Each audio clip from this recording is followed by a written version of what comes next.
Хәзер сезнең игътибарыгызга Тайсырга 100 ел сәхифәсен тәкъдим итәбез.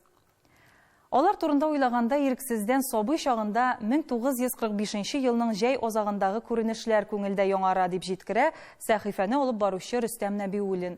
Бөек Ватан сугышы тәмамланганда аңа 5 яшь була. Бүген җиткерәсе тема аның хатирәләренә бәйле.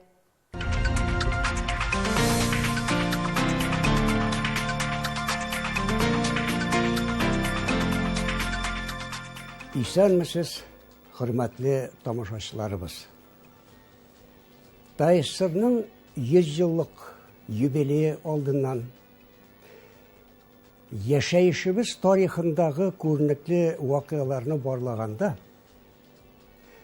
республикада сәнгатьнең яңа түрі булган телевидениянең барлыкка килүе, профессиональ дәрәҗәдә эшли башлауы җәмәгатьчелек тарафыннан зур вакыйга буларак кабул ителде.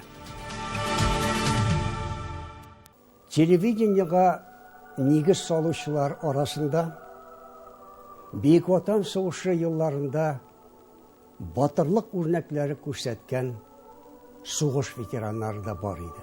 Бөек җиңүнең 25 еллыгы алдыннан без аларны зур студияга җыеп фоторәсемгә алдык. Халык батыр уллар үстерә, зур бурычлар йөкләп өстенә.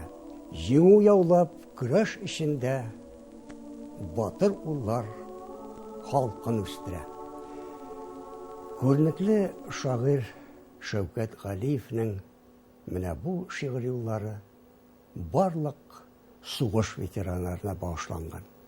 Алар турында уйлаганда ирексездән күңелгә 1945 елның җәй азагында булган вакыйгалар хәтергә килә. Солдатлар җиңү яулап авылга кайта башлады. Коеп куйган солдатлар хәрби киемнән сокланып туймаслык. Каршы алучыларның шатлыгы, сөенече. Шулар арасында мин дә 5 яшьлек сабый.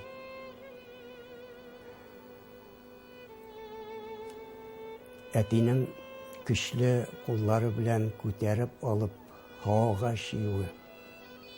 Еллар буена җыелган назын бер юлы биргә теләгәндәй кысып-кысып кочаклавы.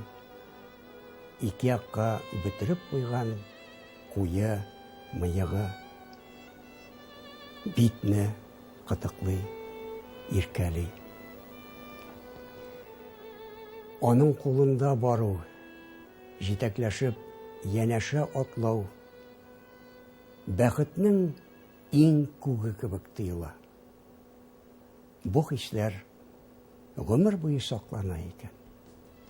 1945 елның җәендә күңелдә уелып калган хатирәләрдән арынып, бүгенге көнгә күчәм. Зур студияда сугыш ветераннары бергә җыелып фотога төштеләр. Сүземне ветераннарның иң өлкәннән Сабай якларында, Шәтке авылында 1914 елда туган Янгулов Кыям абыйдан башлыйм. Беренче тапкыр 1936 елда хәрби хезмәткә алынганчы, ул Кызыл Армия газетасында әдәби хезмәткәр, мәдәният бүлеге, аннан соң җаваплы секретарь булып эшли. Хәрби хезмәттән соң да ул әле шушы газетта эшләвен дәвам иттерә. Инде 1938-1941 елда республикасының комсомол газеталарында да хезмәт итә. Һәм Бөек Ватан сугышы башлангач, ул фронтка алына. Һәм 1950 елга кадәр хәрби хезмәтен дәвам итә. Контрразведка органнарында өлкән лейтенант дәрәҗәсендә хезмәт итә.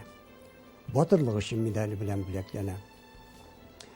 1950-1959 елларда Татарстан радиосында мөхәррир, инде 1959 елда Казанда телевидение студиясы оешкач, ул өлкән редактор булып студияга күчә. Узак еллар авыл хуҗалыгы редакциясенә җитәкчелек итте.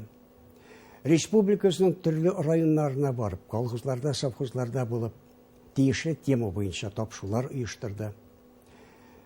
Шул вакытларда шаугыр килеп барган районнар эстафетасын оештыруда аның хезмәте зур булды. Гадәттә бит тапшыруга катнашучыларны чакыра. Алар чын җир кешеләре. Менә дигән итеп үз эшләрен башкаралар, ләкин аны бит әле кеше алдында матур итеп сөйләп тә күрсәтергә кирәк. Бу яктан Кыям абыйның осталыгы гаҗәеп иде. Ул тапшыруга әзерләнү алдыннан кешеләр белән очраша. Тапшыруның максаты, нәрсә турында сөйләргә тиешлеген уч төбендә кебек барыбызга аңлатып бирә иде. Шуннан соң инде тапшыруда катнашучылар да үзләренең каушауларын оныталар иде. Менә дигән итеп тапшыруда сөйләп чыгалар иде. Кыям абыйның үрнәк алырлык эш алымы, үзенең гадилеге, итәгатьлеге шул кадәр ипле кеше иде. Аңа сокланмыйча мөмкин түгел иде. Шуңа күрә дә Кыям абый турында һәр вакыт мин олы хөрмәт белән искә алам.